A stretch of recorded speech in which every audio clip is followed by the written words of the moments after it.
बच्चों, मैं आपका स्वागत करती हूँ साक्षी गुप्ता क्लासेस में। तो हमने 10th मैथ की सीरीज एक शुरू की हुई है। हमने उसमें पार्ट 1 कर लिया है, पार्ट 2 कवर कर चुके हैं। आज हम पार्ट 3 करने जा रहे हैं, अर्थमेटिक प्रोग्रेशन का। एक्सरसाइज है हमारी 5.2 एनसीईआरटी मैथ्स। तो 5.2 को करने से पहले हमें पता होना ज़रूरी है लास्ट टर्म यानी अंतिम पद कैसे कैलकुलेट करते हैं।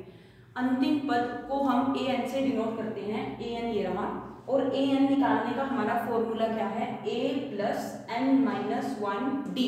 इसे आपको याद करना है, a plus n minus 1 d. आपको पता है a को क्या बोलते हैं, प्रथम पद यानी फर्स्ट टर्म। d को हम बोलते हैं कॉमन डिफरेंस यानी सारक अंतर, और n नंबर ऑफ टर्म्स कितनी दे रखी हैं। अब सबसे पहले पार्ट में हमने पढ़ा था AP कैसे फाइंड आउट करते हैं, और AP अगर हमें गिवन है तो A और D की वैल्यू हमने कैसे फाइंड आउट करनी है। आज उसी कड़ी में हम बात करेंगे। हमें A की वैल्यू गिवन है, D की वैल्यू गिवन है, N की वैल्यू गिवन है। हमें AN फाइंड आउट करना है। तो देखिए, हमें A की वैल्यू 7 गिवन है, यहाँ हमने 7 पुट कर दी। N की वैल्यू हमें 8 गिवन है, 8 पुट कर दिया -1, और D हमें गिवन है 3 इंटू में 3, 7 एज इट इज प्लस 8 में से बन गया 7 इंटू 3।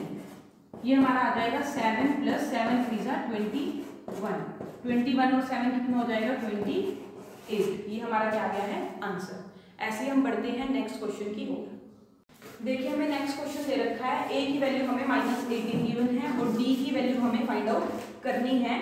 n की वैल्यू 10 गिवन है, और an की वैल्यू 0 गिवन है। आपकी बार हमें an की वैल्यू 0 गिवन है, तो an की वैल्यू हमने 0 यहाँ पे पुट कर ली।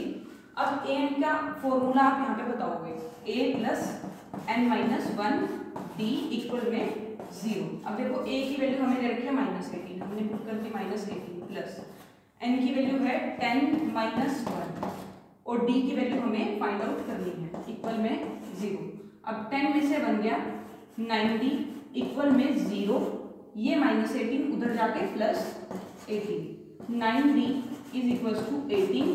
अब d की वैल्यू हमारी आएगी 18, उधर जाके 9 डिवाइड में 9 2 18, सो d की वैल्यू हमारी आ जाएगी 2।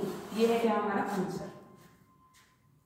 अब हम करने जा रहे हैं 5.2 के फर्स्ट पार्ट का फोर्थ क्वेश्चन। थर्ड पार्ट आप खुद से सॉल्व करेंगे। अगर आपको थर्ड पार्ट समझ में नहीं आता तो प्लीज कमेंट बॉक्स में जरूर मैसेज कीजिएगा।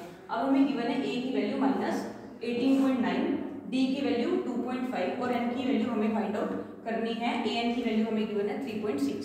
तो सबसे पहले हम लिखेंगे an इज इक्वल टू 3.6। अब ऐसे ही इसमें फॉर्मूला लगाएंगे, a plus n minus 1 d is equal to 3.6। अब a की वैल्यू हमें गिवन है -18.9 प्लस n की वैल्यू हमें नहीं पता, तो n minus 1 as it is आएगा। d की वैल्यू 2.5 इक्वल में 3.6। अब आएगी n minus 1 2.5 as it is 3.6, उधर जाके प्लस 18.9, n माइनस 1 2.5, इन दोनों का प्लस करोगे तो आएगा 22.5। अब n minus 1 is equal to 22.5 divided by 2.5, ये कैंसिल हो गया 9 पे, तो n माइनस 1 इक्वल में 9, n की वैल्यू आ जाएगी 9 प्लस 1 तो 10। ये आपका है answer. 30th term of the AP 10, 7 और 4। कोई AP गिवन है 10, 7, 4 का 30वां पद ज्ञात कीजिए। मीन्स आपको AP क्या गिवन है 10, 7 और 4 है ना। अब इसमें ये क्या है A1, ये क्या है A2, ये क्या है A3 है ना, यही दे रखा है। अब इसमें A की वैल्यू क्या आएगी 10। अब D कैसे फाइंड आउट करते हैं, A2 माइनस A1। A2 कितना है 7 माइनस 10 तो -3। इतना आ गया समझ। अब A हमने फाइंड आउट कर लिया, D हमने फाइंड आउट कर लिया। अब हमें इन्होंने बोला 30वां पद यानी 30th टर्म, तो कैसे निकालते हैं A30। अब A30 कैसे फाइंड आउट करेंगे हम, A प्लस 30 में से 1 माइनस करा 29D, तो कितना आ गया A प्लस 29D।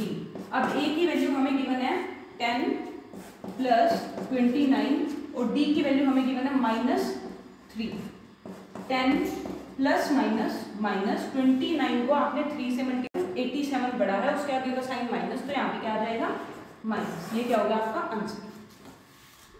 अगर आपको हमारी वीडियोस अच्छी लगती हैं तो प्लीज हमारे चैनल को ज्यादा से ज्यादा लाइक, शेयर और सब्सक्राइब करना मत भूलिएगा।